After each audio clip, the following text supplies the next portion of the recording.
Take it you're both well, though, yeah? Both good? Yeah, good. Yeah. Good. Doing very Good. well. Good, good, good.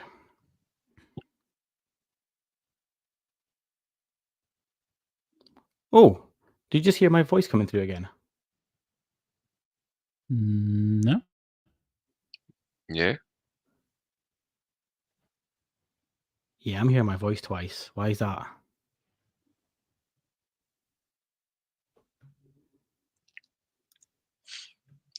Oh, no.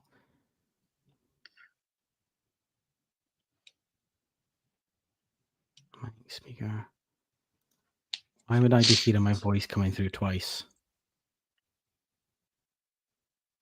Is your computer mic picking it up as well?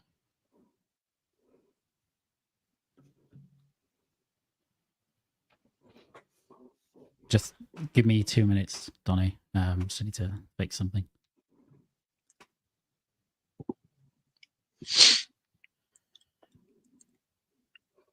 Cheers, Chris.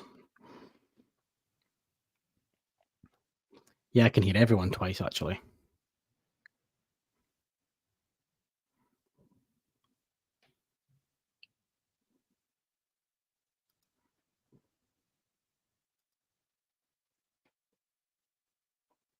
Hmm.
Hello?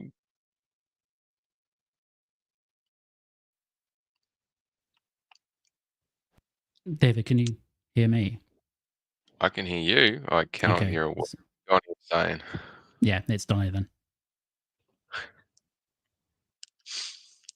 I can see he's saying a lot, but I can't hear Yeah. anything.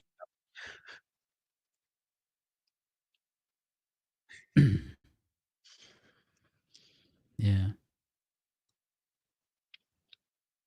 The joys of live shows.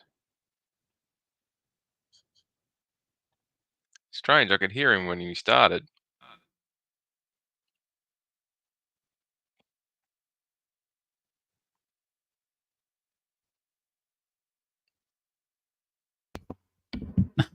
Fix this. There you go. Try that now. There you Yeah. Oh, go. we're live. Holy shit! What a mare! Unbelievable. Unbelievable. Right, we're good to go. I believe so, think yes. so. Yeah. Can we start that again? We can try. Fucking unbelievable.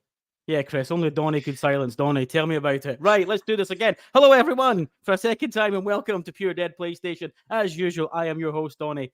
This, of course, is a special episode. Not only is it the first anniversary eve, yes, that's right, this is a thing. This is the first episode coming live on YouTube. Now, we have a mic this time, so second time fucking lucky. Hooray! My esteemed guests this week, the two people watching this stream, I'm sure, can see familiar guests Luke Steele and Faulkie from the land down under, and you can finally put a face to the voices. Though that's maybe not the compliment that it sounds, gentlemen. Hello, welcome. How we doing? Are you both well? Yeah, better Yep, now I can doing hear you. Yeah. Good. really well. Good. Unbelievable.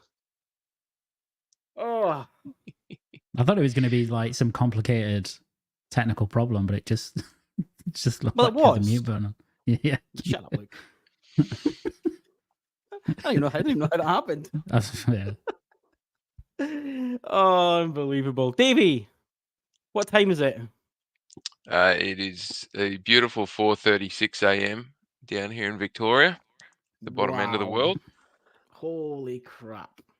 Yep, Holy and crap. it's about 2 degrees Celsius outside at the moment, so it's pitch black, overcast, cold as hell.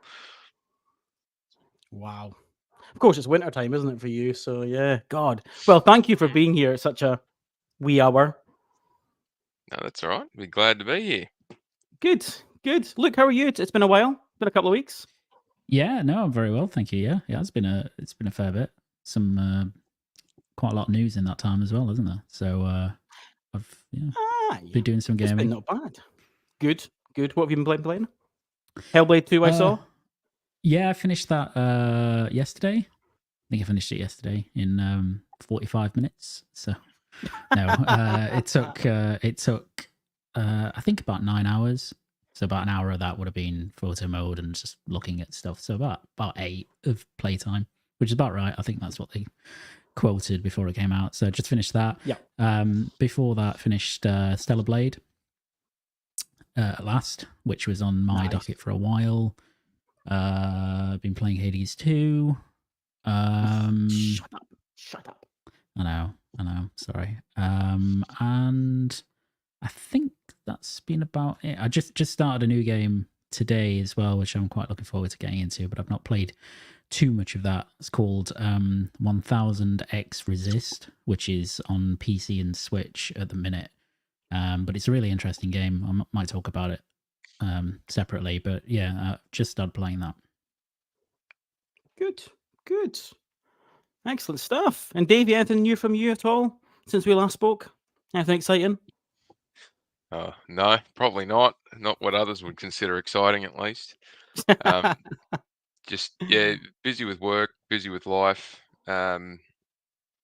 Reading through plenty of different bits and pieces in gaming news, but yeah.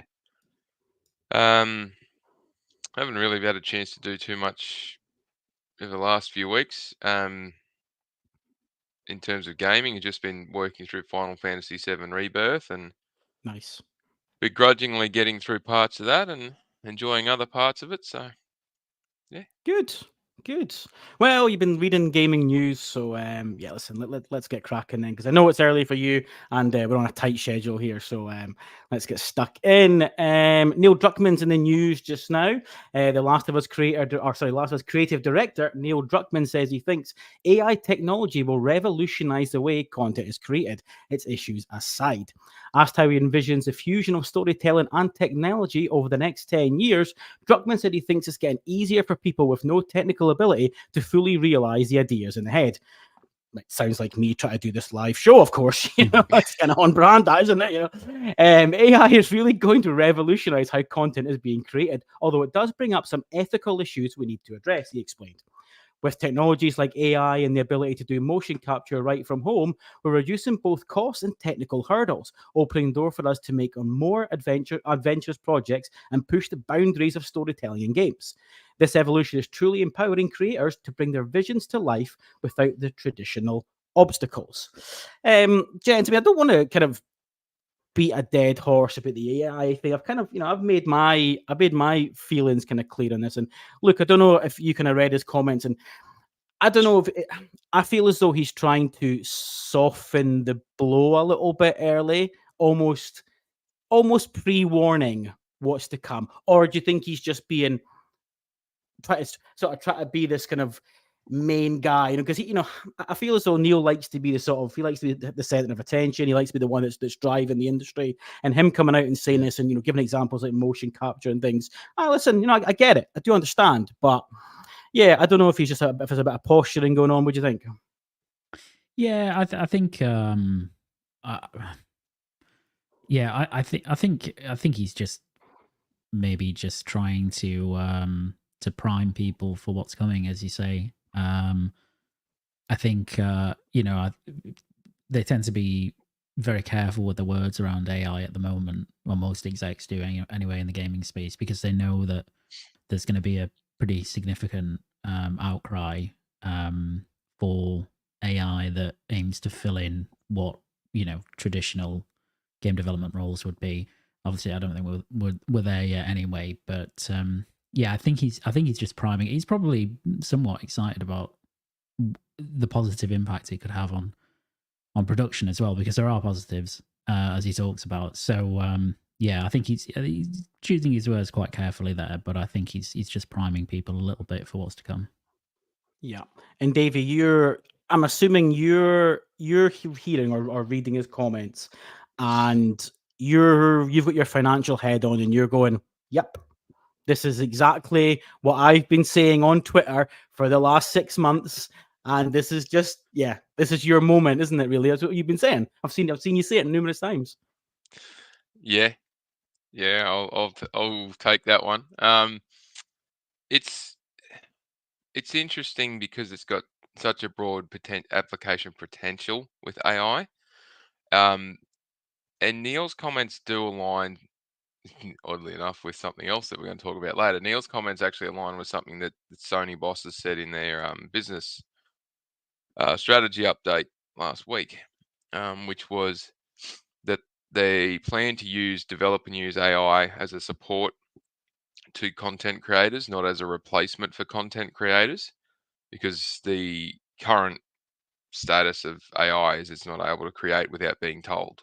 It doesn't have the ability to create without having someone tell it what it needs to create. It can't think freely for itself, basically.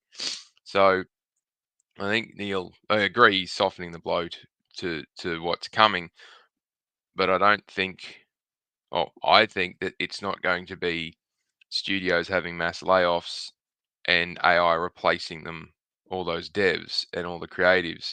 I feel it's more of AI is going to replace some roles or some parts of roles, which takes out the repetitive um, nature or the repetitive non-value add part to it and speeds up the process. And the reason why that sounds enticing is if you take a game that takes 5 or 6 years to make, those big brilliant games that they like to make, and you can speed that up to 4 years, even just taking 12 months development time off, it saves them a huge amount of money, or creates the opportunity to save the money or redeploy the funding elsewhere.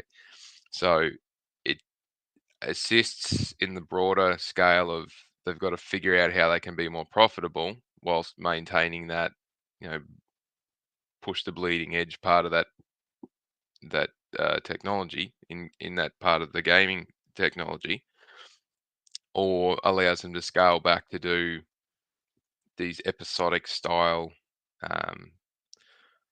whatever that is, from what Neil's been saying, for their next games. So it may be that Naughty Dog deploys it, or Neil deploys it in a very different manner to what they deployed over at Sucker Punch, or they deployed at Gorilla, or they utilize it somewhere else.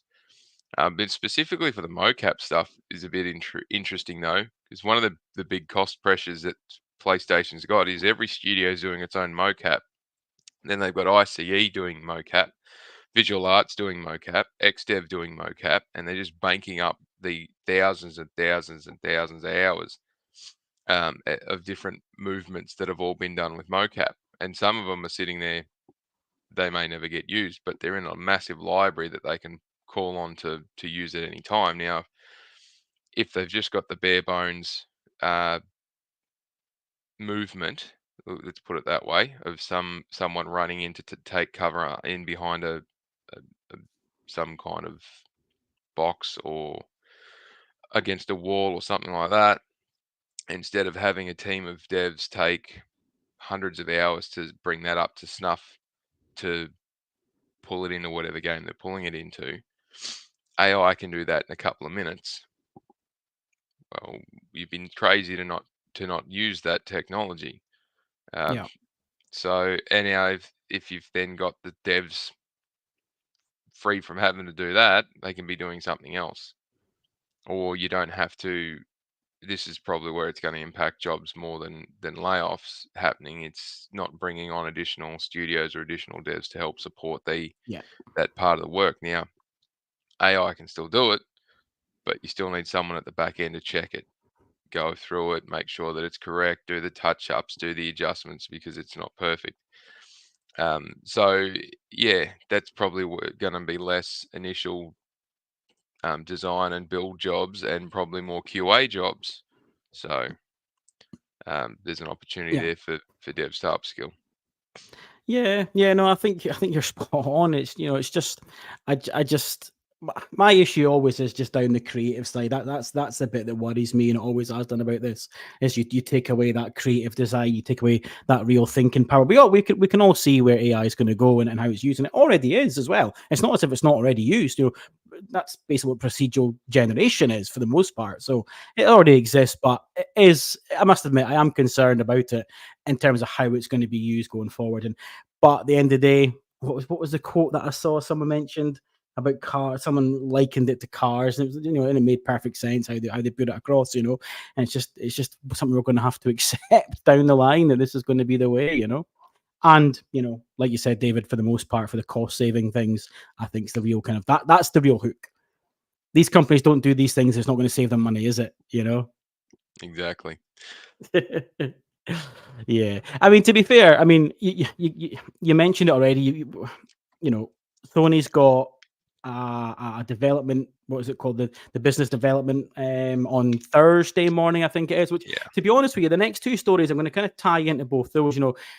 We've got Days of Play coming up. There's potential showcase, so that's rumored to now be September. So no one really knows what's going on there. And then we've then got this showpiece on Thursday, which is 40 minutes alone for the games as a service for the PlayStation side of things, which I think is going to be really interesting. So my question for you was going to be, or for both of you, is what do you expect to see in that 40 minutes for the next? Because I mean, I think they're saying the next 5 years, aren't they? It's a 5-year plan.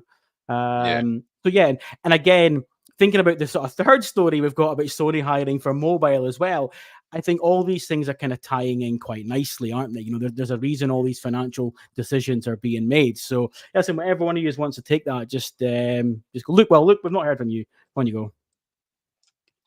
Yeah, I mean, in terms of the business segment meeting, which is it's Thursday, isn't it? Yeah. I mean, obviously that covers the whole of Sony. I think the first section is the game and network services segment, and I think Herman and Nishino are both going to be saying something at that.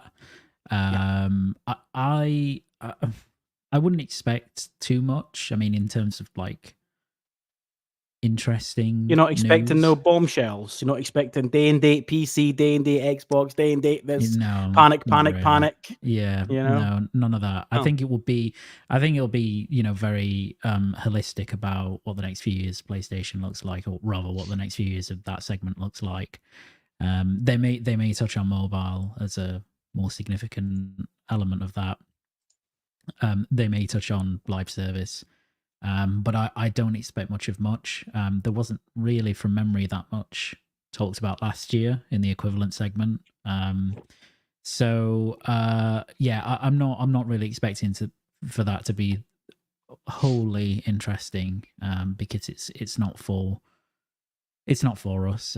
It's for investors, effectively. So those are always interesting if you're coming at it from that perspective, but they're not very interesting if you're not, to be honest. So yeah. So you don't expect that? You don't expect any news that could be quite significant then for the average user, or do you think it's just going to be all geared around how it can help investors boost their pension pot? I don't think so. I think if there were more significant news, I would expect Sony to be talking about that within the confines of some sort of PlayStation show or PlayStation announcement or blog post. Something that, day and date PC, for example. I don't think that they would take this business meeting as the opportunity to announce that for the first time. I think that would come probably with some more direct announcement to, consumers first, let's say, and then some elaboration at something like this. So I don't think so. I could be completely wrong, obviously, but I just don't see, having watched a few of these before, they don't tend to be that interesting. At least not from a, gamer consumer perspective. But who knows? Maybe Herman will drop a bombshell. I guess you don't know. Well, maybe. I find it unlikely at this. I find it very unlikely. Yeah, Chris has put in the chat the event that's on Thursday last year. The May PlayStation show ended up being on later that night, which, to be fair, I mean, normally, historically, when we've got state of plays or showcases, it tends to be about a sort of Tuesday. You hear it for a Thursday. It's usually like 48 hours notice. So there's no reason that we don't hear in the next day or two. And it's unlike them not to do something in May. So I know we're all looking forward to potentially getting something showcase wise. I think there's things like Concord. I think it's a massive one. They're still saying that's coming this year, and we have seen nada. So the idea of a showcase is, for me, is pretty exciting. I know people are kind of laughing at, going, "Oh, look at you begging for showcases," but who doesn't want to see showcases? I'm excited for them all. I'm excited for the Xbox one. I'm excited for Summer Games Fest. I like all these things. If you're a gamer, why would you not? You know what I mean? Even if it's just because it seems like if there is an event, a show from PlayStation, historically they've always announced their showcases like a week in advance, or ish, give or take. And they haven't, like, if one's definitely coming in May, and most reliable people are still saying it is, May's not over, there's one more week.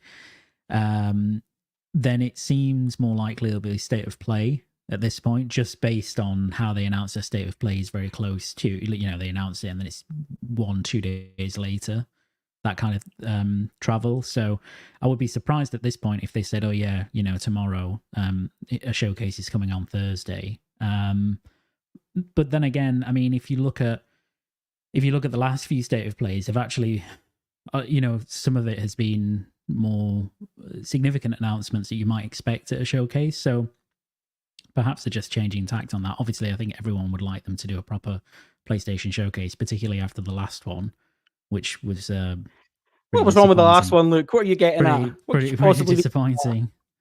After a very good run of good shows and with good announcements, that one was not good. So people are waiting. I think a lot of people are waiting for a new one to kind of erase the taste of the last one. You know what I mean? So, but yeah, this week I don't know, but I'm confident they'll have something this week, but it might just be a state of play. But that's not necessarily a bad thing. It just depends on what they show. No. Before we come to you, David, Chris has put in the chat there again. Although the first Summer Games Fest is next Friday, maybe PlayStation can go Thursday next week. You know, just before it, which that'd be a bit shitty to Jeff, wouldn't it? You know, but that's the sort of thing that Jeff Keighley would do to someone else. So you know, yeah. David, yeah. So this Sorry. Thursday's announcement from investors and potential showcases. Kind of, where's your head at? What are you hoping or thinking you might see or hear? Oh, just to answer your comment you just made about Summer Games Fest and Sony doing Jeff dirty. Was it last year or the year before that they got Jeff somehow managed to get PlayStation to go the night before the Game Awards or Summer Games Fest or one of his whatever he's in charge of happened, and they used that as the opening for the festival. So it wouldn't be the first time he's managed to do that. And last year, the last showcase for PlayStation, I didn't think was too bad because there are a lot of games in there that I was interested in. But I always have a chuckle because everyone's just dying for PlayStation to put on some event, and they talk it up like it's going to be the best thing ever. And then all they do is once it's happened, everybody piles on and says it sucked, it was no good, it was horrible, and they belt the crap out of it because no one's happy. No one is ever happy after one of these things. They say, "Oh, we don't want to see what's in the next 6 to 12 months. We want to see what's coming down the pipeline." So they get CGI trailers of what's 12, 18 months away. Oh, we don't want CGI trailers. We want fuck off with that. we want gameplay. And it's like, well, you can't have if the game's 18 months away, and after the shit they copped for Spider-Man 2 gameplay being 6 months out. There's no way they're going to show you something from Concord that's a half build, and they're not going to invest the time to pretty it up just for a demo run for a 30-second spot, because that's a waste of time and money for them. Because they know and the for thing's people gonna to then sell also anyway. pick holes in an early build, like they remember Puddlegate with Spider-Man. Do you know what I mean? And so that's counterproductive as well, isn't it? So It is. continue. And because of all of that shit that's happened in the past, here we are sitting on the 28th of May, and I haven't seen a notification on my phone on the 28th of May at 4:56 a.m. to say that PlayStation's doing anything today, tomorrow, or the day after. You're not going to find out until a day or two beforehand. It's going to be in line with what they will get away with, which is here's the next sort of 6 months. It's going to have one or two of our first party, a heap of second and third party, mostly gameplay. You're not going to see what's coming 12, 18 months out, because every time we do that, you crucify us for doing it. So we're just going to take the safe option here, to the point where I wouldn't be surprised if you get more blog posts about games that are 12 to 18 months out than you do get to see them in a state of play or a showcase, because they've just keep getting belted every time they do that, which is unfortunate, and I think at times quite unfair. If we want to know what's coming, we've got to accept that what we see is not going to be the final product. And the upgrades that happen to Spider-Man 2 should be in a 3-month window should be enough to alleviate a lot of people's concerns. But just getting back to the business segments piece, yeah, it's going to be geared towards investors because that's what they're doing. They are going to show us their mid-range, their next 5-year plan, mid-range plan. There's a couple of things I expect to get out of this, based on what they've been saying. The undertone is going to be they're going for cost saving. They're chasing a profitability target. They've already told us what the operating margin they want is 10%. They're currently sitting at 6.5%, which means that they're going to go pretty hard on some cost saving measures. The fastest way to save costs for them is to unload or slow down their first party development output. So they're not throwing manpower and technology at that, and also a heap of creating business synergies, which is a really fancy way of saying we're just going to put all of our tech support in one location and service the world from there, instead of having all these studios with all this individual tech support bits and pieces. We're going to streamline and cut back on a heap of other stuff. So What does that mean for gamers? Don't expect an increase in output of first party. In fact, I'd say that you'd be lucky to get 4 a year, and maybe 1 to 2 brand new games from Sony's first party, because the other 1 or 2 or 3 will be remakes, remasters, or PC ports. They're obviously Quick investing in wins, isn't mobile. it? Quick financial wins. Yeah, they got a big backlog that they can wheel out to PC without pissing everyone off by this whole day and date thing. And it's cheaper and more effective for them to do that anyway. And that, you look at Ghost of Tsushima's sales on Steam. That's not exact. I'm looking at that going, was they done barely 100,000? 100,000, yeah. Which at $70 a hit is only 7 million revenue. Less a Steam cut, less local taxes. It's $30 Yeah, million, so- isn't it, in the bank? Yeah. Yeah, so it's not. Again, I look at it and go, they must have done it pretty bloody cheaply, because it's not the cost uplift for doing it day and date just does not have any legs at all. Different story if it's brand new third party publishing deal though, where Sony's not, or PlayStation's not paying for that part of the build. But they can be the publisher, and like they did with Helldivers too. They act as the publisher, they act as the studio financier, so they also get a cut out of the storefront, and they negotiate a good deal with Steam. They're making money hand over fist, and the studio's getting their cut out of it as well. So it's a good deal that works. If they did something, these partnerships like with Rise of the Ronin and Stellar Blade and whatnot, they're going to be the norm. That's going to be back into the PlayStation 1, PlayStation 2 era. Probably not as much as they did with PlayStation 3, but we'll be back to that second party, not paid exclusive, but timed exclusives or just elected exclusives, where publishers are just putting stuff. Oh, sorry, developers and studios are just putting stuff on the PlayStation platform, and PlayStation's just making money out of it hand over fist, because there's no input cost, or they've invested a small amount to get the game in there, and they're not having to pay stupid amounts of money to buy the studio and then pay for the game on top of that. So that's one of the things that'll come out of it. The second thing that'll come out of this mid-range plan is we will get an idea about when the PS6 is coming, because it will be at the back end of this mid-range plan, and depending on how they pitch it, you'll figure out where the development costs stop and the suspected income for it happens. So it'll be a higher level, but if you kick the rocks a little bit, you'll figure it out pretty simply. That's what you're here for, to be fair. That's that's you. We just Yeah. talk a good game, So it'll be in there. The Pro is, well, everyone says the Pro is imminent. It's at least 6 months away. September, October is the earliest possible at the moment this year. But once we see, we get into July, we see the June quarter numbers. If the inventory numbers for gaming and network services hasn't gone up significantly, it's still 6 months away. And it'll need, you look at the other parts of the news that have popped out this last week or two, where half the PlayStation users are still on a PS4 or a PS4 Pro, and a lot of people being asked why, and they go, well, I don't need to upgrade to the PS5 because all I do is play Fortnite, or I just play Madden, or I'm just playing FIFA. There's no drive for me to upgrade. Well, until something pops out that forces them to upgrade, they're not going to happen. And you can see who's got market dominance at the moment. And I mean dominance, because look at what the next Call of Duty game's doing.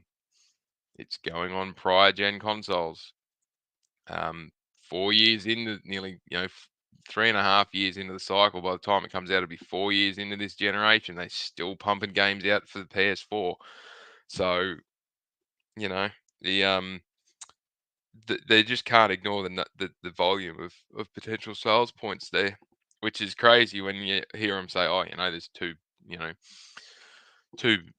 was it 2 billion PC users or something that we're going to be able to access, and it's like, yeah, but not 2 billion PC users can play Call of Duty. So but yeah, there'll be those changes coming will also not be very evident, but they'll be factored into this mid-range plan, particularly since they're saying they're going to fund all of their investment through operational income.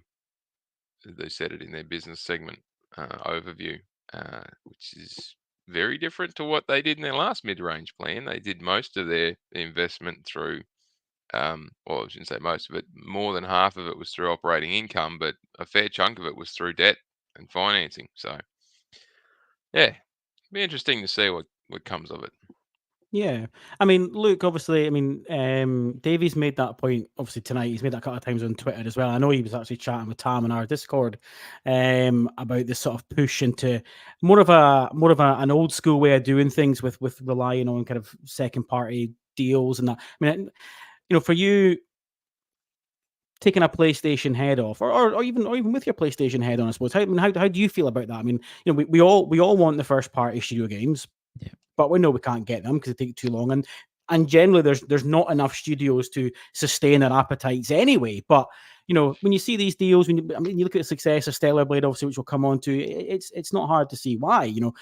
Helldivers, an amazing example as well. Yeah, I've never had that much of an issue with them, particularly where they're games that Sony are funding directly, because at that point, the difference between a first party and a second party exclusive at that point is completely asinine, because Sony are funding the game and own the IP. I mean, ultimately, all I care about is getting good games at a relatively consistent basis. But you can't. People want everything, and you can't get everything. The games are taking longer to make, and they're getting bigger. And that means that there are going to be periods in every console generation cycle where there are lulls, and the only way that you dampen that is by doing what Sony do, which is filling it with some exclusive content for the platform. So if you look at their output this year, I mean, it's been really good from a if you're just playing on PlayStation. You've had, as you said, Hellblade 2, Rebirth, Stellar Blade, and Rise of the Ronin. That's a really good 6 months, I think. That's been excellent. All good games. Some exceptionally good. So I'm not too. I've never had an issue with them doing that. So long as the projects themselves are good and the outcome of it is a good game, which so far they've delivered on. And I guess, like, if you look at what they've got for the rest of the year, and you throw in maybe some heavily rumored stuff, right? So we know they're pretty adamant Concord's coming, which is properly first party. They've trebled down on that as well. So they must be confident. They must be very confident. They seem to be very confident in the project generally. Heavy rumors of another Astro game, which would be amazing, to be honest. I mean, that could legitimately be like a game of the year contender, because Demon Sylvia are really good. Until Especially Dawn, if it's free on the PS5 Pro. Yeah, if it comes as the next pack, a launch game again. Even if it's because I expect that probably to be. I don't know, but that might be VR2 enabled. No, there are rumors actually that it won't be. That it just won't have any support at all, which is a shame, and it would probably speak to how Sony view PSVR2 at present. Having said that, I would rather them just put out a really quality 3D platformer without, compromising on any of that to make it VR compatible. These weird rumors of the Lego Horizon game. I don't know if people have seen that. Which could be interesting. I mean, I don't know what that looks like, but my son can't wait to play that. He loves those Lego games. And look, let's be honest, if it's a traditional Lego game, there'll be couch co-op. Two of you can run through the game. So, and I'm looking forward to sharing that one with the wife. I don't care if it's in Lego, if the story's still just as good. So I mean, if you look at if all of those come to fruition for the rest of the year, obviously it's not big hitters, it's not Ghost of Tsushima 2, etc. But it's still it's good. It's good content for a dry quote unquote year. So yeah, I mean, yeah, I don't like it. I don't particularly have an issue with their output so far this year, Yeah. and if they're using, if they, we know this is only really because Totoki has said this is all of this is to get us to effectively March or April of next year, and then onwards is when they expect the big stuff, right, to come. We know, Death Stranding 2 is coming next year. There's going to be other stuff from a first party perspective as well, but just have to wait. Enjoy all the other games that are out at the moment. There's plenty of them. We're not exactly short of games, man. That's for damn sure. Yeah. We got a comment in from Sam Walton. He says, "Can we please get a SOCOM reboot? This is the perfect time for an exclusive military shooter. Hopefully, Jason Blundell's Secret Studio is working on it or something similar." Yeah, to be honest with you, Sam, I've been saying for 18 months, 2 years, whenever they announce the sort of 10, 12 live service games we know they've pushed back on, I was adamant from day one that one of those games would be SOCOM, Killzone, Resistance, one of those old school sort of PS2, PS3 shooters. Yeah, it's clearly not happening, I don't think, given that we know how many's been cancelled, but I'm with you totally. And to be honest with you, Sam, Arrowhead making SOCOM, give me that. After what they've done with Helldivers, you're damn right. I think you'll be wishing that one till the day you go, mate. Oh, don't shoot me down, Davey. Just you leave me to my dreams, okay? I just want a modern day Killzone. That's all I'm not asking for much. But I'm not asking for much. Jim said they believe in generations, mate, and there's no chance of those things ever coming back. Listen, this is Herman's ship now, baby.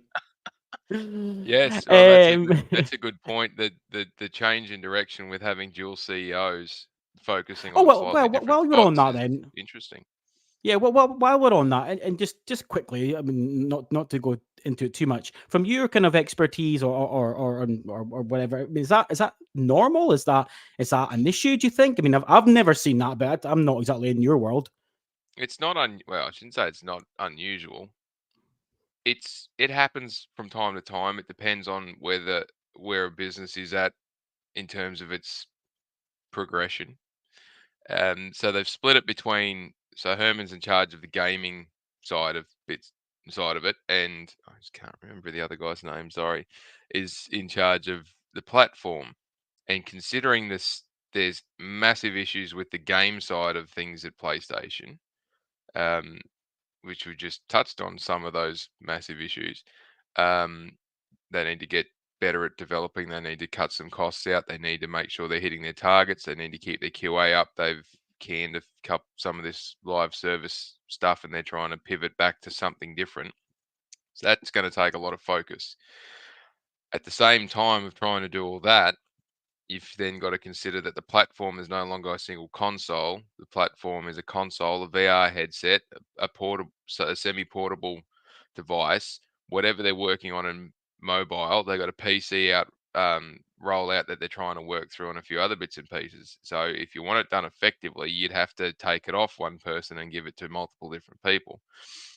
Problem is, if you've got one CEO who's responsible for all of that, it's too much. And you could see how much they burnt Jim Ryan out just in a few years. So having dual CEOs or two CEOs for different parts of a business as big as what PlayStation is not unusual when you consider that they're doing over 30 billion in revenue. And if it was a standalone organization that's doing over 30 billion in revenue, you would be saying, well, you'd have a CEO and then a multiple suite of managing directors and general VPs and all the rest of it underneath. So what they've done is they've just sort of split it between one's software gaming service and the other one is the platforms and development there. Both of them are reporting into Totoki, who's this chief operations officer. So in terms of a layered structure, you could probably almost say that they've taken the absolute governance piece away from that role that Jim was in and elevated it to Hiroki Totoki's spot as the COO. You still need to have dedicated general manager, chief executive officers for that departments and divisions because they've got certain regulatory and legislative responsibilities they have to hold. But you don't have both of them running around the world you'll have one sort of split between Europe and America, and the other one will be parked in Japan. Mhm. So it takes away that issue there. Yeah, it'll be interesting. I Yeah. think we'll see the platform is probably performing better than the games. So then there's a lot of work to go through in the gaming section. And you mentioned it before, and I'll touch on it again. I've said it before. The US studios fell behind, and Connie Booth just couldn't pull them back up to scratch, which is why we got that message to say, well, we're probably not going to get anything major out of your first party stables for anything that sequels to known IP or whatnot before April next year. And it sounds horrific, but that's the impact of the cock up that occurred in senior management, just letting them do creatively whatever they wanted to do and let the costs get out of control. And all of a sudden, when you got to wind things back and you got to push them off 12 months, that's a big miss. And that's why certain people no longer have a job at Sony. Yeah. Yeah. Yeah. Interesting. Look, I mean, coming on to the sort of mobile side of things, I mean,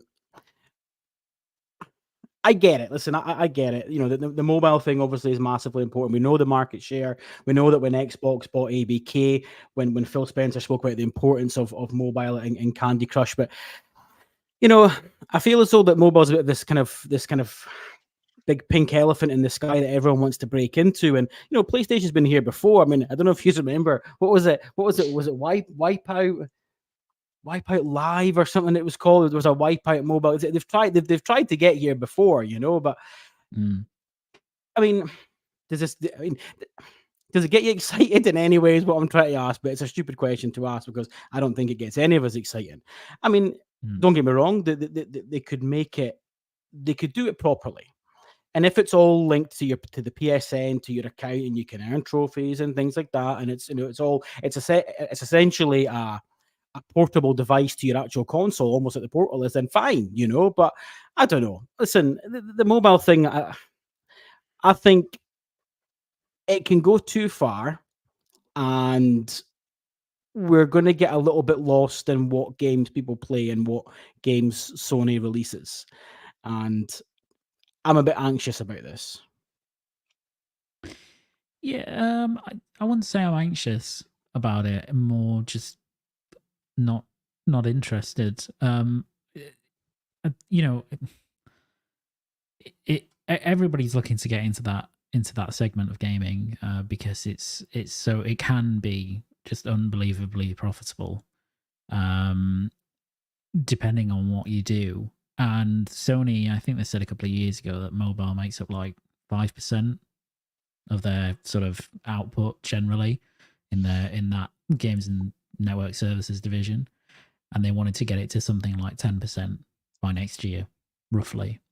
So it's not as if they're looking to, make that equivalent to PlayStation in terms of what they're doing, but they recognize that there's a huge market there for them, and they've got IP that is very recognizable that they can leverage, to do something there. And that doesn't mean that, Sony Santa Monica are going to be making a mobile game. But they bought, was it Savage Game Studios a couple of years ago, who were specifically, a mobile studio effectively. So that was kind of their first move, and they may do more stuff like that in the future. And I mean, for us, it will be of very little interest because we just won't play those games. Like, it's just incredibly unlikely, and they won't be targeted toward people like us. But for Sony, if it means that they can have like a breakout hit on mobile that just prints money, that's only beneficial for their whole gaming, business in general. So in some ways, we should hope that that they do well there, because that will indirectly benefit everything else that Sony does there. But yeah, I'm not anxious about it, but nor am I excited or interested in any way, what they're actually going to produce there. Because it's just not for me or you. So you mean you won't play like what was that? What was that popular game? That was it, the Tunnel Runner. You won't be playing like a Kratos version of that, no? No, I can't say I can't say I will. I can't say I will. Or Farmville with Aloy. Oh no, Horizon farming game could be quite, that could be quite interesting. See, I've got you now. Yeah. But no, because it'd still be just heavily monetized, wouldn't it? So it probably wouldn't interest me. But yeah, but there's lots of stuff they could do in terms of IP in that area. But Good. Okay. Next up then. So IGN had a busy week last week. Gamer Network, the family of games media brands, including Eurogamer and GamesIndustry.biz, has been acquired by IGN Entertainment. The UK-based media company has been acquired for an unknown sum from ReedPop, the PAX and New York Comic Con organizer, which it acquired in 2018. The news was shared on Tuesday, along with confirmation the acquisition would result in redundancies across the organisation. Events such as EGX and MCM will remain with ReedPop. Gaming Network's publications include GamesIndustry.biz, Eurogamer, Rock Paper Shotgun, VGC 24/7, and Dicebreaker. The business also holds shares in Outside Xbox, Digital Foundry, and Hookshaw, which operates Nintendo Life, Push Square, Pure Xbox, and Time Extension. This fucking sucks, by the way. Like, I don't even know how this is allowed. Like, I mean, let's be honest here, right? This is just an agenda to push the Xbox tax further, right?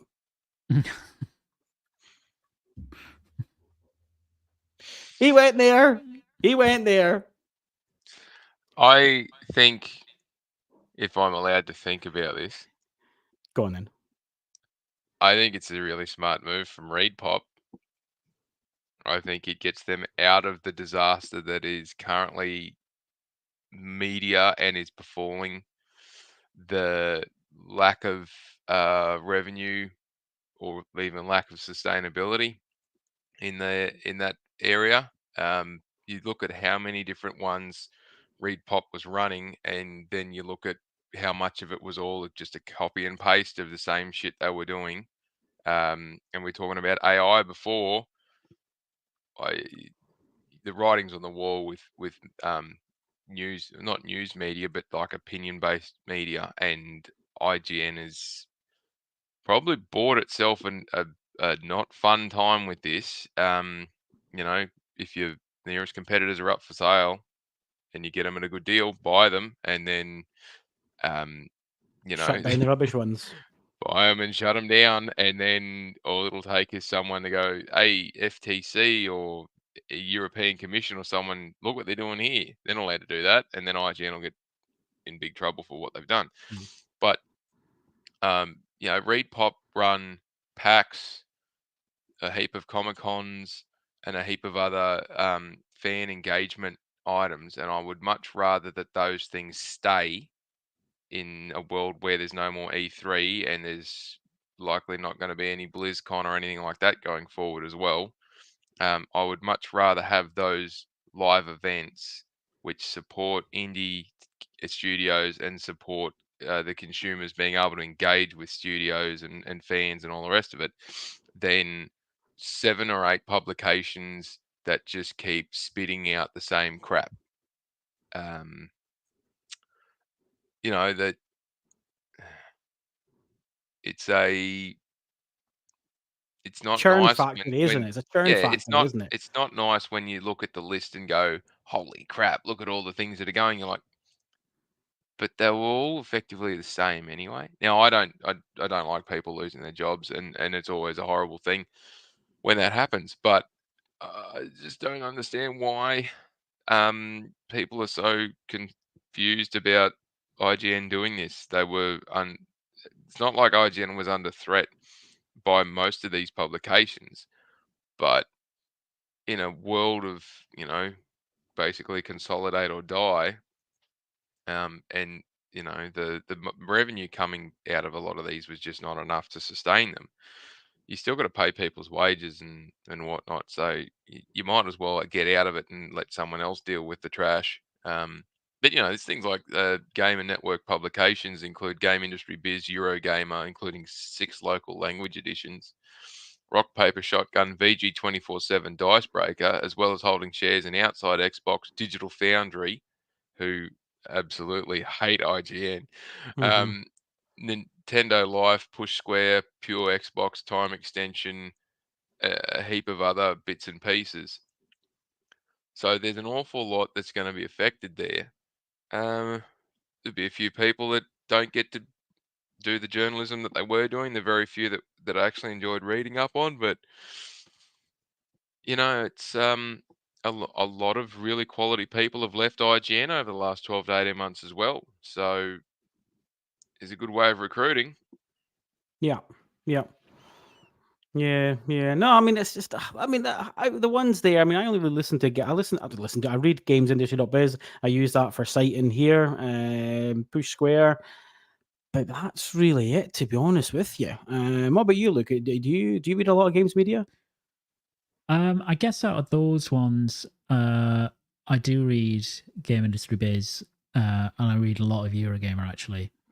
But Rock Paper Shotgun, VG, Dicebreaker don't really Pure look Xbox. into those, and nor do I read Push Square really.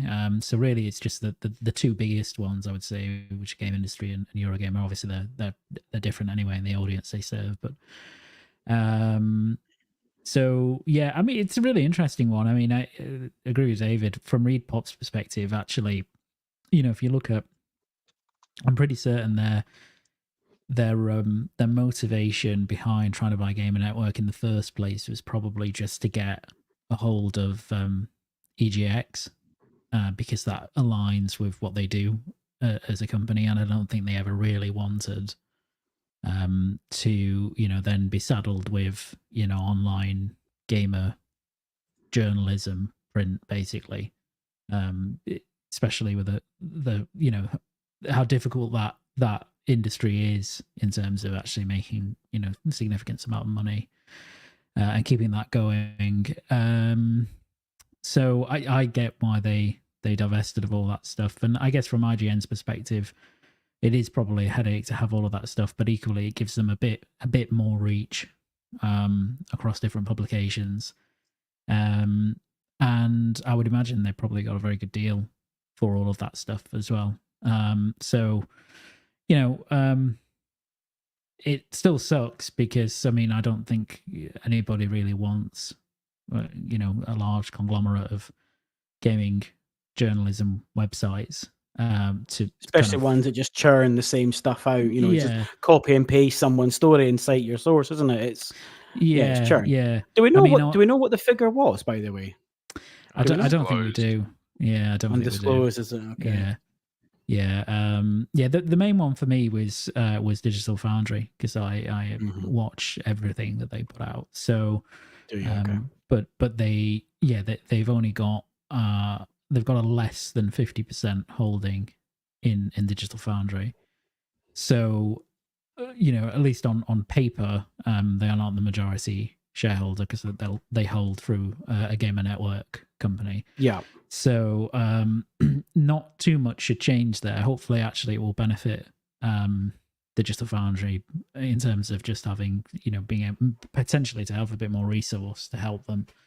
Because one of the things that they've always struggled with is the fact that they're sort of flat out non-stop on videos all the time and on projects, and they don't really, they don't have many people. So that could be interesting. But it's an interesting one. I mean, I get it from both perspectives. It is surprising they didn't have to go through any competition process with that.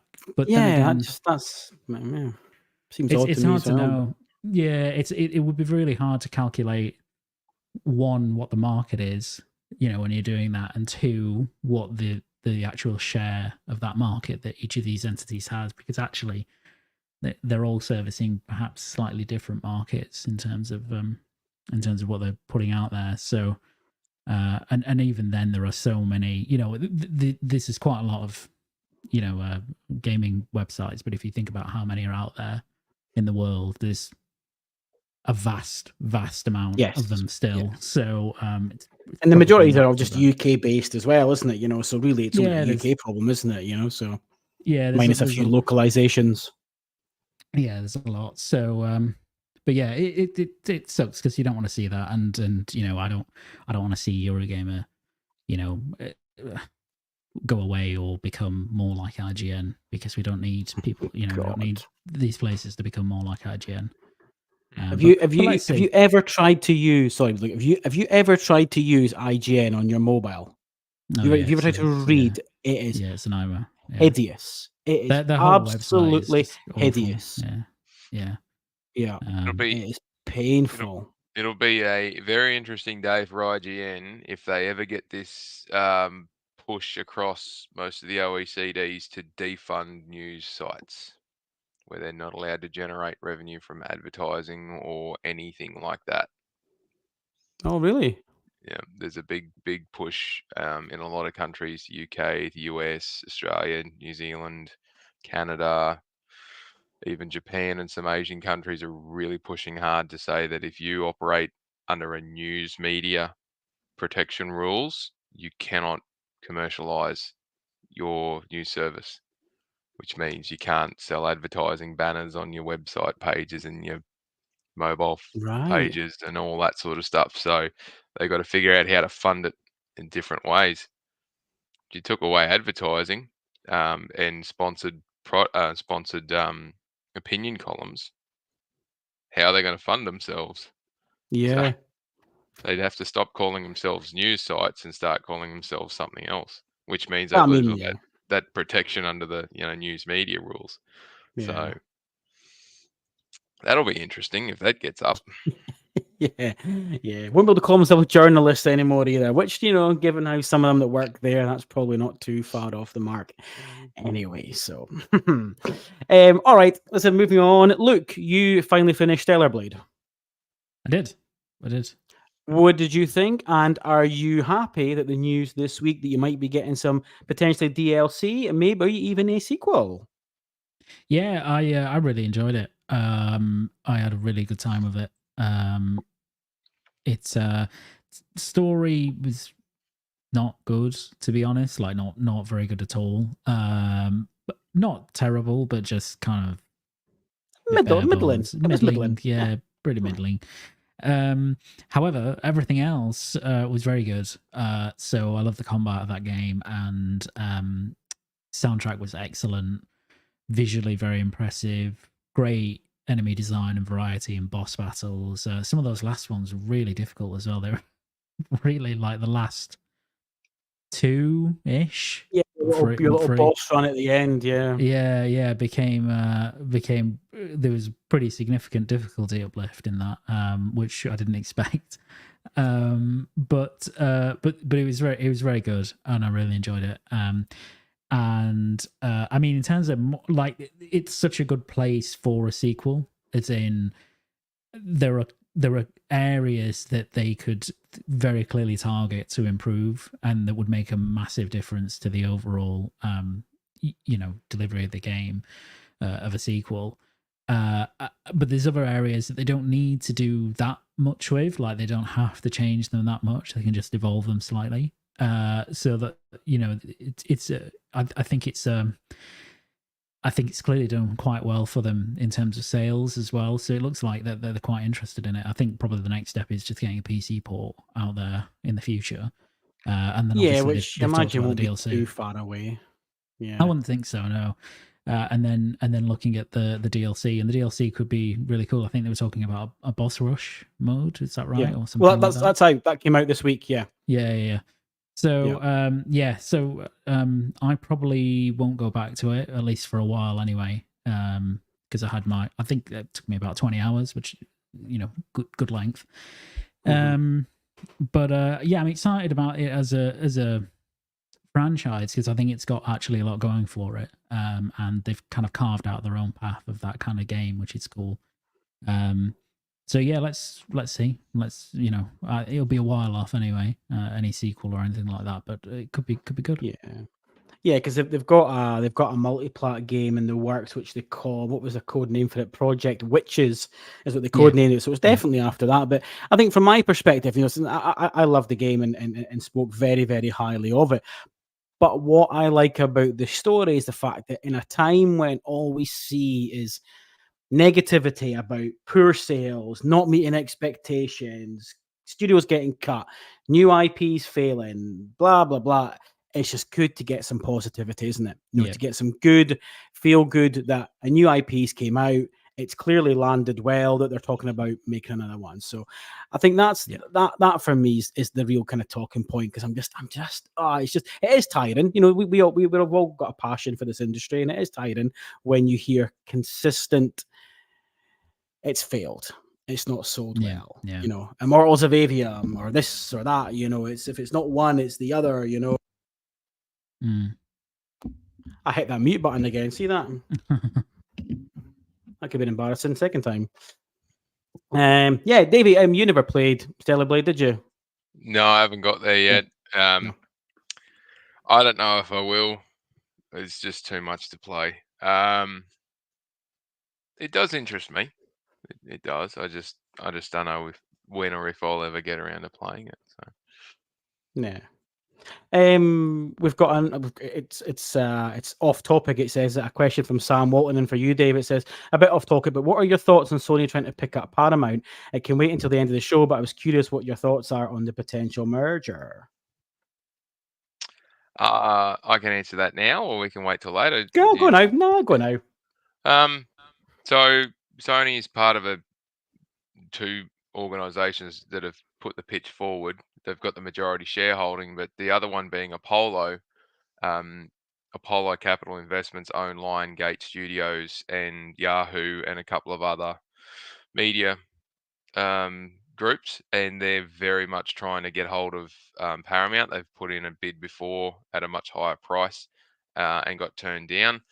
Sony's been brought in on board. They're coming on deck to handle or to cover off any concerns around regulations and all that, technical know-how on running that sort of business. It's probably a good idea for Paramount, considering they've got no money. They've got a list of IP, but the thing that makes Paramount so attractive is the amount of publishing licenses that they hold, which are quite lucrative if you can get the costs in the right spot. So Apollo certainly very keen to get their hands on it. They want to get into that space. They need to have somewhere to release their catalog, basically, without having to suffer the thrill, I suppose, of going through Amazon or Netflix, which would be good for them. It gives it gives Sony an avenue to have a cheaper entry point into a streaming service perspective. It's not really in their wheelhouse of their strategy there. That they've got a lot of money lying around after the Zen in India. I think it was Zen or Z or whatever it was called. After that deal fell through or didn't proceed. So there's a growth point there that they've got a target they want to hit, and this is an opportunity for them to do it. Now, does that mean that Paramount Plus will continue to exist in a heap of other bits and pieces? I suspect Paramount Plus will get redeveloped into something completely different, because Sony's playbook is not to have their own streaming service in that respect, but to sell it to whoever wants to buy it. Netflix, irony HBO, right there, huh? Yeah, Netflix, HBO, Amazon, they've all got great partnerships. Sony's got great partnerships with them around, we'll develop, we'll sell it to you, and you can do whatever you like with it. So, noting that the streaming wars are somewhat in the back end of their life cycle, there'll obviously be a huge amount of resetting there. Either the prices will keep climbing up, or there'll be some that just disappear. You see others are trying to amalgamate or combine services now to become more streamlined in terms of costs and operation. So and others are nesting themselves within So if, for example, in Australia, you can't buy Paramount Plus straight off the shelf. You've got to buy it as part of Amazon Prime. So it's a Same here. sub service within Amazon Prime for an extra $4 or $5 a month. It'll end up going to the cable TV model, which is you buy your base load main and you can option the rest of them in for whatever dollars per month, and it is what it is. But yeah, Sony getting their hands on Paramount, there's a decent chunk of IP there, but it's the licenses are worth it probably a bit more. I don't think it's a bad thing. Paramount's not exactly in the greatest of health at the moment, and some new management would probably do them the world of good. But as with everything, when something gets sold, new management comes in, you cut down some stuff, make some changes, implement some new people, massive upheaval, and then they'll find a new pathway forward. So To put it into a gaming context, it'd almost be like someone buying Ubisoft, wouldn't it? No money, failing, but great IP. yeah, look, I've long held this: if anyone bought Ubisoft, the first thing they do is sack about 4,000 people. That is like the biggest gimme on the planet. As you buy Ubisoft for whatever stupid amount of money it is, and if you sacked 4,000 people, you would be just making returns from day one. That's not a nice thing to say, but that's how a lot of investment companies look at Ubisoft, and they go, we So can make much some below. really quick cash here. And yeah, it's horrible to think that, but that's no different to any other industry where consolidation or buying out occurs. And you saw it with PlayStation's quarterly statements. The fastest way to get a cash return is to get rid of the thing that costs you cash straight away. Condensing your tech, synergizing your tech, reducing your occupancy places, streamlining a lot of your outgoing expenditure. That takes months, if not years, to turn into a bottom line return. If you want to make money at the bottom line tomorrow, the first thing you do is get rid of things that cost you money today that you would be paying for today. And unfortunately, that's usually labor and contractors. And yeah, that's the go-to. And yeah, I think if anyone was going to try and buy out Ubisoft, they'd have a hell of a time doing it. Yeah. Tencent will get there someday, I think. They're already making their ways, aren't they? So maybe. But yeah, hopefully I've answered Sam's question. I don't think it's a bad thing, but I also don't think that it's a necessity for Sony to do that. I think it's an opportunity for them. Yeah. It's interesting. It's a fair amount of money, though. Wow, it's a slap of money, isn't it? It's probably fair. Not forgetting that Sony pulled out of the race for Fox when it got over 72 billion. Yeah. Right up until Disney swooped in at the 11th hour and 55-minute mark, and offered close to 80. Sony was going to be the owner of Fox. Yeah. Which is nuts to think about. Yeah.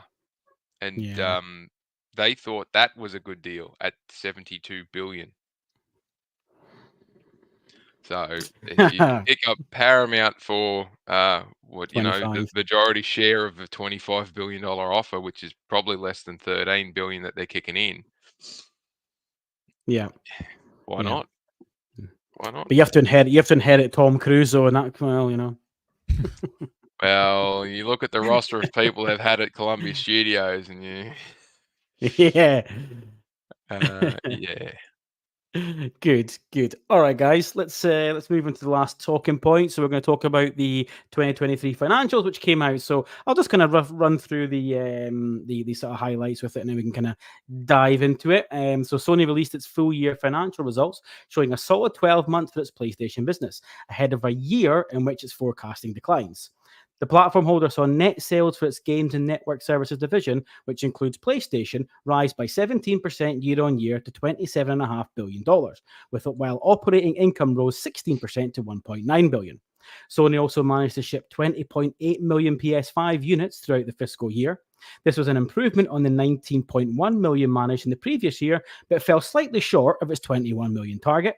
This itself was already reduced from an initial target of 25 million. Breaking down the full year results for its games and network services, Sony reported software sales of $14.1 billion, up 24% year on year. The platform holder said 286 million games were sold for the PS5 during the course of the year, of which 39.7 million were first-party titles. By comparison, the previous fiscal year saw 264 million games sold, of which 43 million were first-party. It was also announced Helldivers 2 sold 12 million copies in 12 weeks across PC and PS5. The company said this was far exceeding expectations, you don't say, and makes it the fastest selling PlayStation game launched to date. Hardware revenue saw a 9% boost at $10.9 billion. There was 118 million active PSN users at the end of Q4, up from 108 million last year.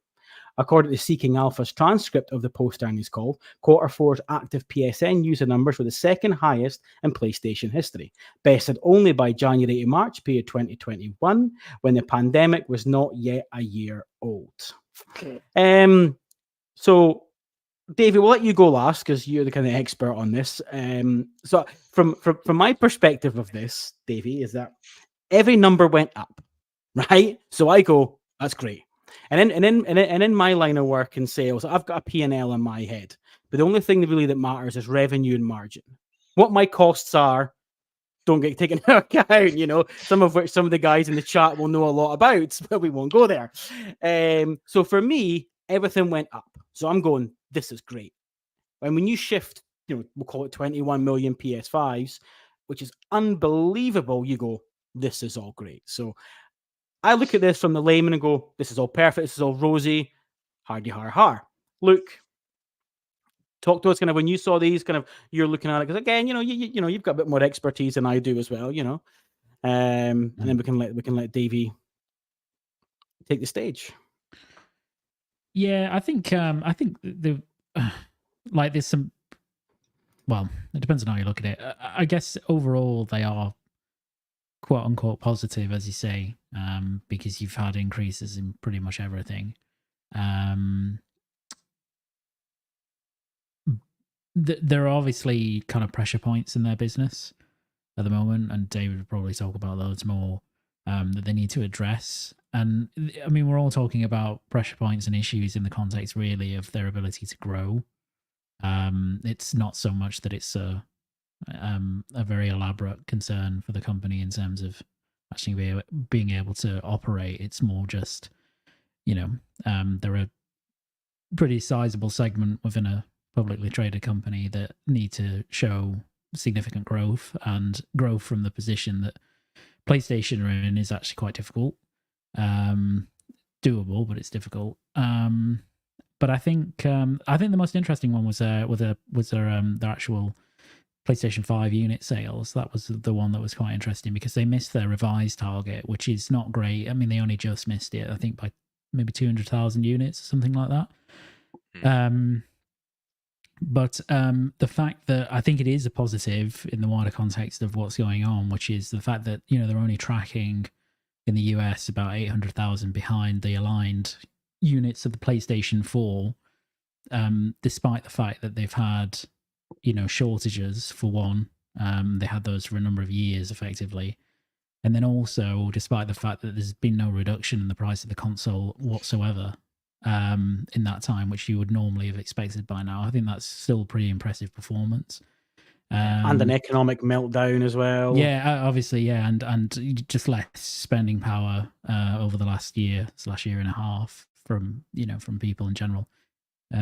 So I think you know, some of these numbers in isolation are perhaps a bit more impressive than they look on paper. And the company's certainly doing very well, but there's room for it to do better. And I think it's interesting at the minute because I think Sony and Microsoft to some extent are really, you know, they're really, I imagine, really looking forward to Grand Theft Auto 6 coming out, because that is going to be a huge driver. Yeah, that's going to be a very significant driver of hardware sales, which is what they want. It'd be interesting, just on that, I'll just interrupt you, Luke, sorry. It'd be interesting on that to know what Rockstar negotiate, or Take-Two, what they negotiate for licensing fees, because there's no fucking way they're paying 30%, right? No chance. Wonder what they negotiate. I don't know. Yeah, I guess it depends. Yeah, I mean, the marketing is also going to be quite interesting. You know, what do they do in terms of marketing? You know, do they because everybody's going to want a piece of that to market. So they might actually be quite stringent about, well, you know, we're going to get multiple marketing deals, not just for one, you know, not just for PlayStation, but for Xbox too. Yeah. And they could. I think both platform holders would be quite happy with that, to be honest, because you know it's just going to be such a driver for them and really start to more significantly move people away from the prior generation to this one. So yeah, the results in general though quite interesting. Yeah, it's funny because I mean Chris actually mentioned it in the chat just before we come to you, Davies, that that he's right, is that 20.8 actually reflected more PlayStation units in a year than they sold in the PlayStation 4. So it was, you know, it was the best year. And I remember putting on Twitter, I think last quarter it was the fifth best quarter of the PS5. I think it was the seventh best quarter if you include PS4, which is, so it just shows you that last quarter was a great figure anyway. But yeah, just missed that 200,000, which, let's be honest, on reflection, are you that disappointed? I wouldn't be, but listen, you know, Davey, you talked us from the finance man. You see, you'll look at it from the top and they'll go, "That was terrible. That's terrible." Missing it by 200,000 units. You fucking losers. I'd be using a bit stronger language than that, but yeah, look, and that's always the challenge when you've gone record year, and then at some point it's gonna have its adjustment. The bell curve has to come down, and you never want to be when the coaster comes down. So, but yeah, yeah, a lot of people as soon as it came out, they're doom and gloom and PlayStation's finished and it's dead and there's no hope and all the rest of it. And I'm reading this crap on social media going, they just had their second best year on history. And you're saying that they're dead? Oh, come on. They're spanking the ass on everyone that's around them in terms of competition. And the issues that they've got to solve aren't tough issues to solve. You know, I look at it and go, geez, that's a challenge I'd sink my teeth into and be done by the end of the week. Like, it's not difficult. Cost reduction is, I don't know, you said at the start, you bloody salespeople never look at costs, but that's the deal. From my perspective as a manager and executive manager in those regards, where I've had sales teams that have reported in, don't look at the costs. Go out there. This is the minimum amount you can sell this thing for. Go out there and sell it and maximize as much as possible. That's all I want the salespeople worrying about, and that's all they need to worry about. Let the bean counters and operations worry about getting the costs under control. Yep. And if the sales team come back and say, I can't sell this damn thing even at the minimum price, we need to sort it out. That's when we go, all right, let's take one in the teeth and let's fix it going forward. But that's why they have teams of hundreds of people doing this work. It's to get these outcomes. So yeah, revenue up, console sales up, and probably the timing of it was probably 6 months, 3 to 6 months out of whack. Expecting 25 million to go, and then the economic conditions just didn't factor in for it, and they revised it down to 21, and then still made 20.8, like you say, 200,000 units. In the grand scheme of things, it's rounding on the sheet basically, but 200,000 units is still a lot of PlayStation. It's still a lot of money at $500 a pop, isn't it? Yeah. So yeah, they're shifting their structure around with how they make their money away from, you know, we need to sell more games per console that's out there to we need to sell more whatever we can to users. The more time they spend, the more we can do it. Like I've seen people say it's the post Fortnite model. Yeah, there's been a lot of chatter in the last week about that. There's been a lot of commentary as well, isn't there? That the damage that your Fortnites and your war zones are doing. But yeah, I think there's a lot of excuses I think getting thrown around. I think. Yeah, and it's always a risk, no matter how you seek to monetize whatever you've built. But if you've got an underlying point where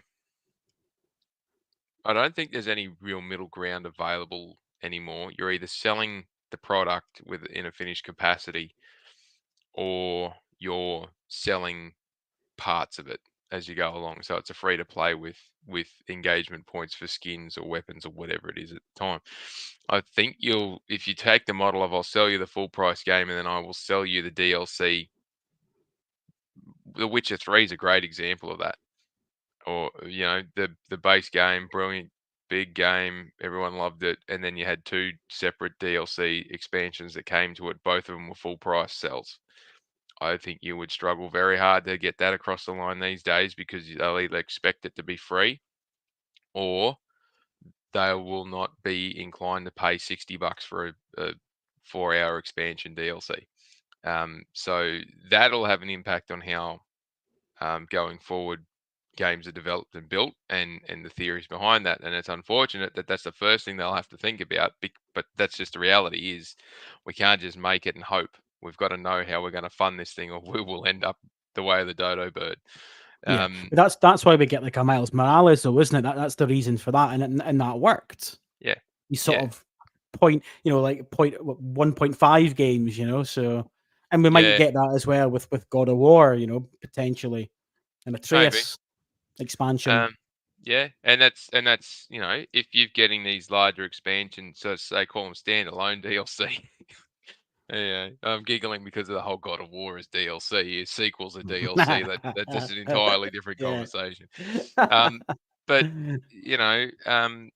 if you get them for $30 or $40, and they're 6, 7, 8 hours long, and they're the quality that they are, there might as well be a standalone game at that point. Just put an extra couple of hours of content in it, and don't bloat it, but just put that extra, get it out to 8 to 10 hours, and you're done, and sell it, and happy days. Otherwise, cut it right back into 3 or 4 different delivery points and chuck it up as a $10 to $15 season pass expansion, whatever you want to call it. So, but there's no denying that Fortnite makes an absolute bundle for selling fucking V-Bucks and skins and shit all the time. And that's that taking mobile gaming theory of microtransactional stuff into a broader appeal. And at the time, the conversations were, games aren't really selling.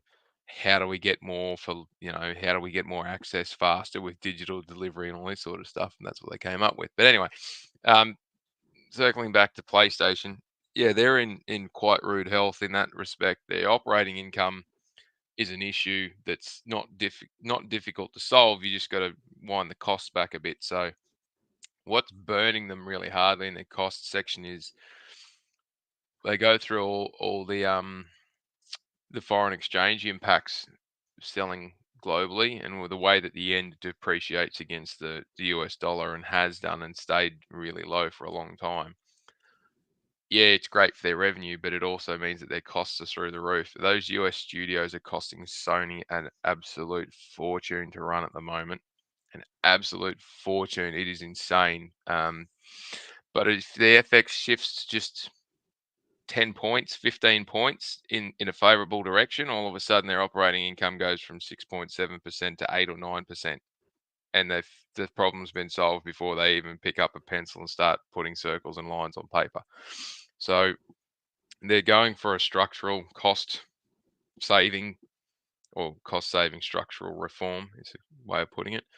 And they got some really sharp people in Lin Tao and Kichiro Urata and a few others that are really, really good at squeezing blood from stones. So, and their forecasting and whatnot is, this year just finished 3rd or 4th best on record for their operating income, but it's their best in revenue. And you're talking about volumes here. It's huge dollars. Yeah. And they've got all those M&A costs that are still flowing through, having an impact. Bungie still hasn't hit its stride. It's still costing them money. It hasn't made them any money yet. Yeah, and I think they said that even despite the final shape coming out, Bungie's still not going to turn a profit this year. No, and they're forecasting. They're saying next year they won't either. Yeah. So that's and that's like, why the hell did they buy them? Think about that. Without Sony giving them the money, no more Bungie. Yeah. And They're in everyone trouble. scoffed at the time when they said that. Bungie said they were in trouble. They'd probably have to close down. It's a load of bullshit to justify them selling out. Like, no, man. They were months away from shutting the door on that thing. Months, not years, months. They were just about on knees with hat in hand. So, and that would have been. Can you imagine that? Bungie's shutting down because they just can't fund it. Yeah. Like that would have rocked it pretty hard. Yeah. But yeah, so they got some stuff going on there. But yeah, so they're going through a bit of change of strategy. Huge amount of consoles sold. All the indicators are going in the right direction. The interesting stuff, I suppose, is why you want me to talk about it. There's some interesting stuff that came out of it was around their as I mentioned earlier, their in inventories. Yeah. It's going down, so they're not holding a lot of stock. So There's that means they've not got the Pro in stock yeah, then. they haven't That's started right. stocking up on the Pro, but it also means that they're trying to sell down what they've currently got. So all the old original SKUs are out. The PS5 Slim, if that's what the people are calling it, the revised model, that's the only one that they've got on sale at the moment. It's certainly not stocking up on Portals and VR2s and all that either. So there's some interesting stuff going on in that space. The digital ratio is still quite high, Yeah. 70%. Their users is growing. I don't know, it fluctuates up and down in the quarters, but it's growing year on year. And that these days, that MAU figure is becoming so important, isn't it? And everyone, they're all focusing on that now. It's almost like it's more important than sales because the higher the MAU, in theory, the more sales you get or more engagement. It's this word engagement again, isn't it? Which to be fair, Sony mentioned for them. I've never heard them mention engagement along with sales before. So it's there and it's important, and we do have to remember that they do appreciate that they finally get that the longer you spend on their platform, the more money you spend. Yeah. And they're talking about that now. They don't want a one and done anymore. No, Very different. Very different way of speaking. It is, but I wouldn't say they don't want a one and done anymore because they still make really good money out of their one and done. Sure. It's still their main. Well, to be brutally honest, one and done's still their main breadwinner for a lot of it. It is though interesting to note that the gap between their software sales and their add-on content has actually narrowed. It's not as big as it was in prior years, but the amount of money they're making from digital software versus physical is that gap's widening. Mm-hmm. So, and it actually surprises me that they persist with physical software. It's still declining in terms of its revenue generation. Yeah,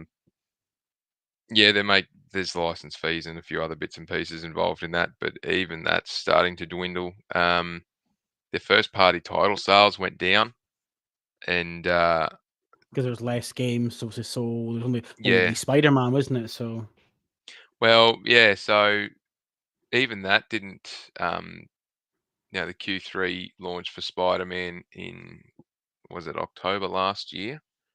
That didn't even touch the sides compared to what God of War Ragnarok did prior. yeah. So, but yeah, their first party title sales were down.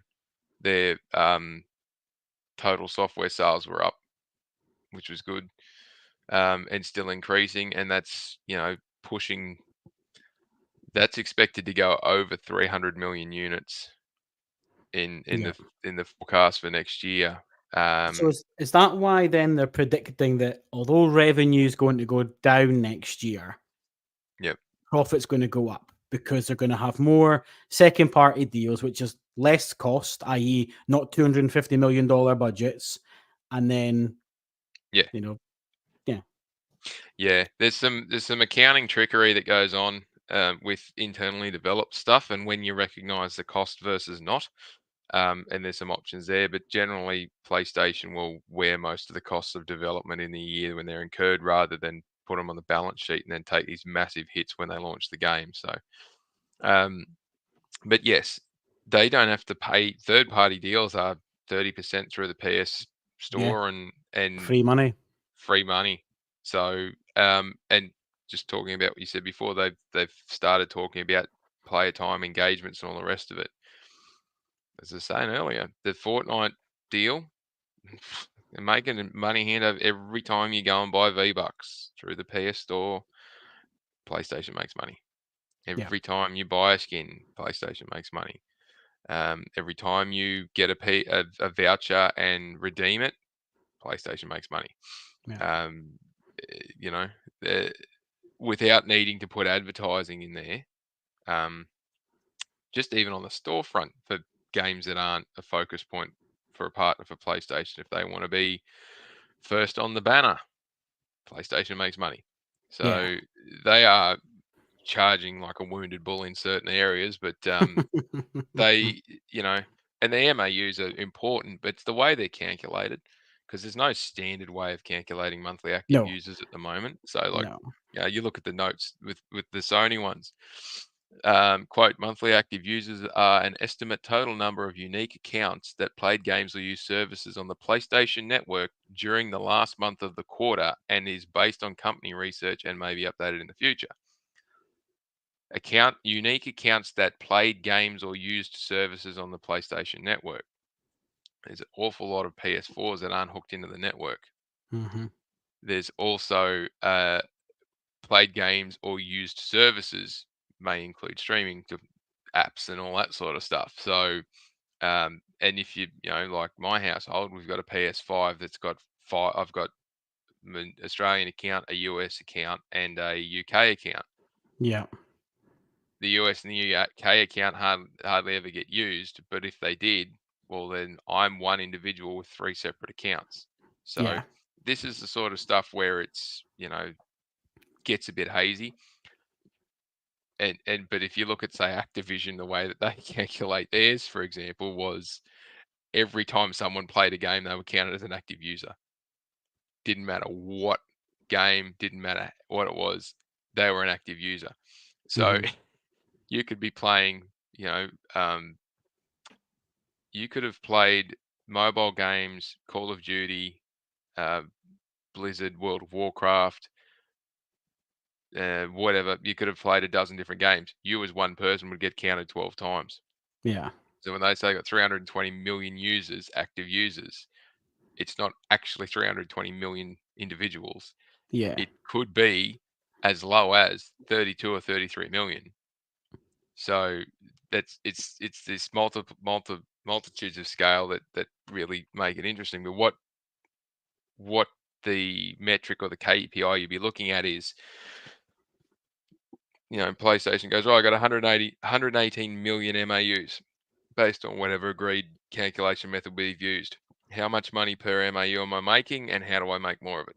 Yeah.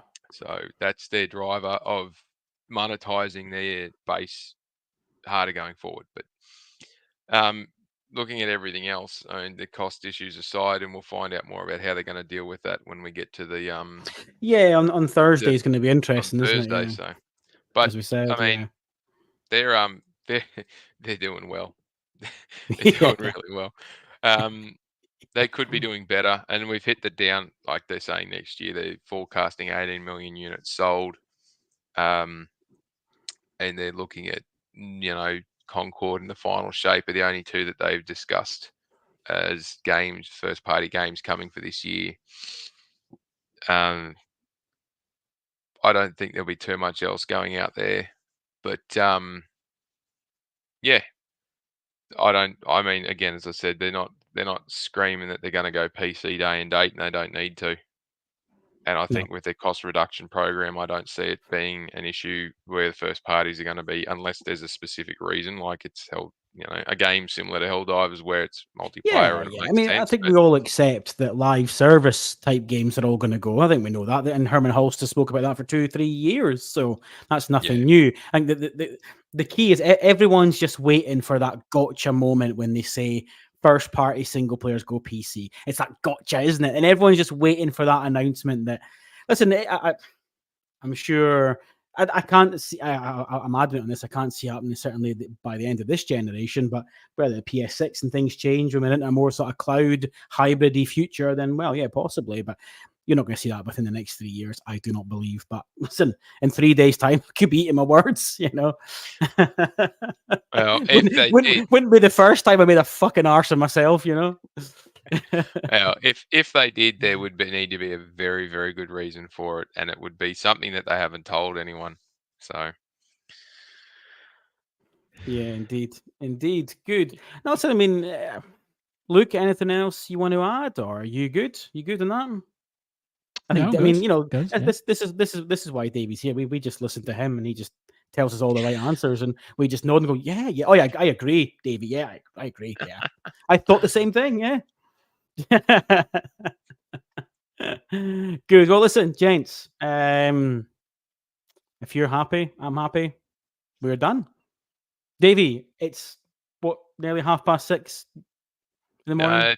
10 past 6 in the morning. So 10 past 6. Just after my so a little bit after my normal wake up time, but yeah, the rest of the family's still sound asleep, so I'll go and start the coffee machine up and wake everyone up. And nice. Well, listen, no, I very much appreciate you taking an early start today, man. You know, take the rest of the day off, mate. Take the rest of the day off. You've earned it. You've earned it. Mate, I wish. Listen, sign us off with any socials where people can find you. Yeah, you can find me on Twitter at Faulkie87. You're poking around on there. You can find me slumming around on a few different podcasts. Hopefully Dony will have me back after the shaky start he had, forgetting to turn his mic on. I think we'll The thing is, it was on because we were talking. It was on, you know. It's the old IT solution. Turn it off, turn it back on. It starts working. Don't question the method. Just if you got any questions, queries, or comments, more than happy to share them. Hit me up on Twitter and we'll talk it out. Yeah, you're always good that way. You know, you're always good at responding to people when they've got questions and stuff. And you know, because a lot of people, myself included, a lot of the stuff is just and that's fine. But you're pretty open that way, and a lot of people do appreciate it. So cool, and thank you for joining us. And Luke, pleasure as always. Absolutely. And sign us off with any socials. Yeah, just follow me on Twitter at LukeSteele90. That's about it, really. I'm sure I'll be back here. Well, maybe you won't. Maybe you won't. That will be. We all let's just be honest with ourselves. I mean, you're part of the furniture now these days, aren't you? To be fair. Yeah. So you'll see me. I must obviously like your partner, so. I know. Yeah. But yeah, always a pleasure. Thank you. And everyone, thank you for listening, and people who tuned in on the live show tonight. Thank you very much, and for your comments. And yeah, apologies for that little rough start hitting that mute button there. But hey, listen, won't make that mistake again. And as usual, you can get the weekly Pure Dead Gaming podcast on a Friday. The Pure Dead Xbox show, I think, is recording this week, so that shouldn't be far away. I'm sure it'll be telling you how amazing Hellblade 2 is. And on that note, thank you very much and goodbye.